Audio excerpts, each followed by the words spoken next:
3, 2, 1, go! Magandang araw, mga kasangkay! As you can see, nagbabalat ako ng kamuting kahoy! Shout out pala sa aking videographer na si Aki Bakikiki. Dahil nakikrave ang sangkay nyo, bumili ako ng kamuting kahoy. Akin naman itong gagataan para mas namit. Huwag sana kayong maiinip sa panonood. Tapusin nyo na lang ang video para mas okay tayo. Go, go, go!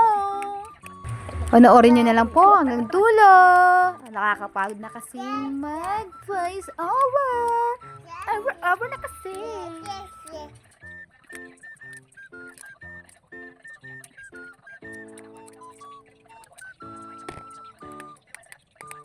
Anong kahoy yan?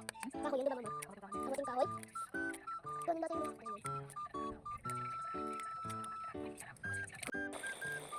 Ang susunod naman na step ay isasalansan ko na ang kamuting kahoy.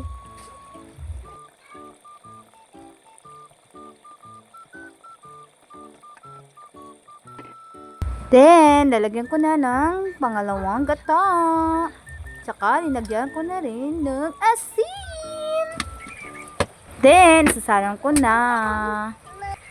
Then, pan natin. At antayin kumulo. Nga, kumulo na agad. Ubulis naman. Takpan ulit. Buksan ulit. Okay. Then, takpan ulit. Maya, buksan ulit. Lagyan ng unang gata. And, yan. Tapos, takpan ulit. And, tsaka naman guys, magpiprito ako. Binuwas ko na mantika. Antayin na natin ng minute at sinalang na ang fishy. Smell fishy. And, antayin lang natin na maluto siya. Maging golden brown. Ew, yeah. Yan, binaligtad ko na guys.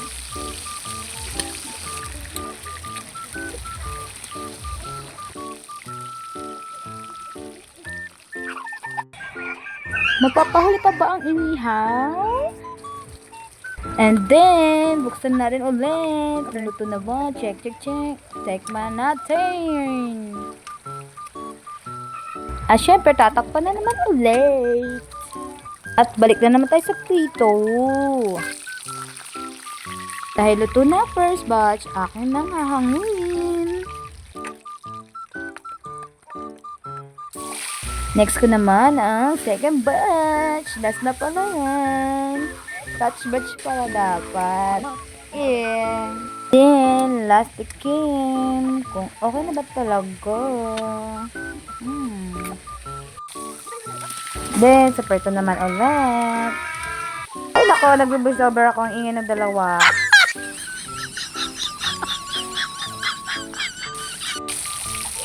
Ganito din ba kayo, guys? Sinasigurado na mapiprito talaga ang isda.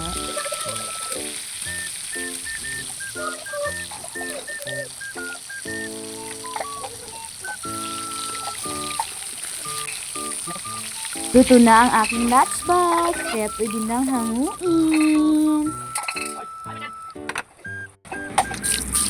Then, nilipat ko muna ang mantika kasi may paggagamitan ako.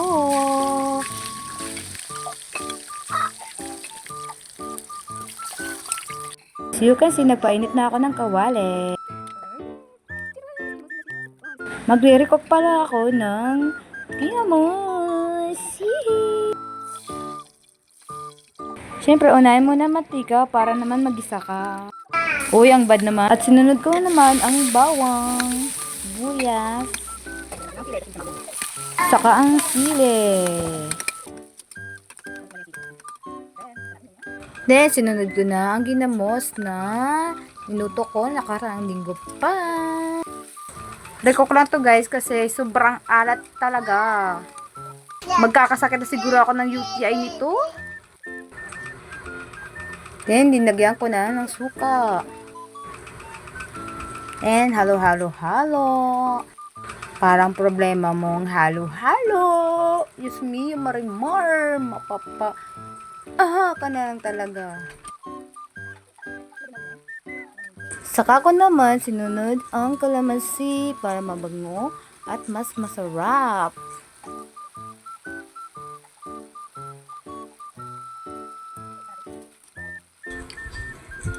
Saka naman tinikman ko at ang alat, kaya nilagyan ko ng asukal. Saka hinalo, halo, halo.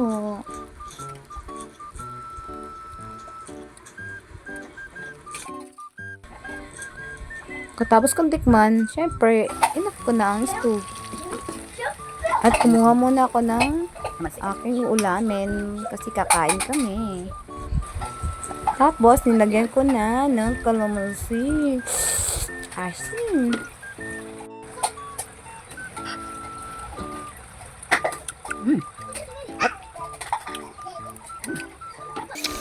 Mga sangkay. Wow!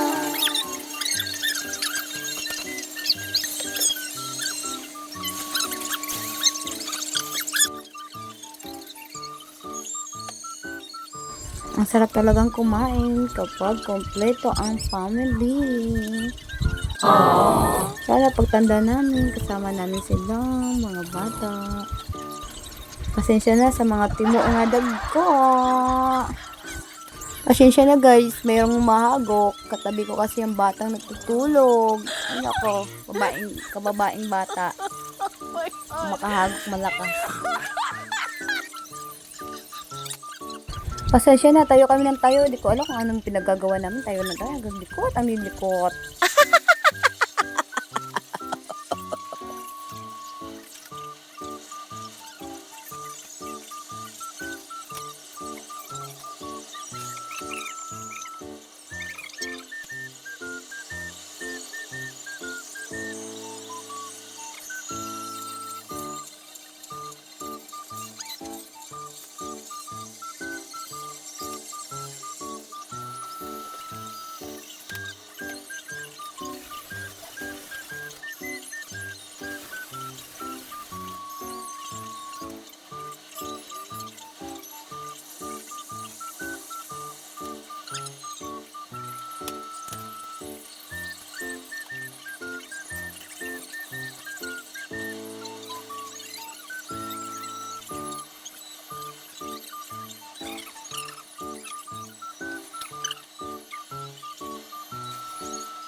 Ano girl, kaya pa? Kaya pa girl?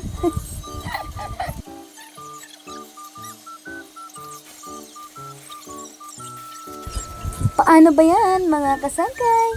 Hanggang dito na lang. Maraming salamat sa panunood. God bless sa lahat. Thank you very much.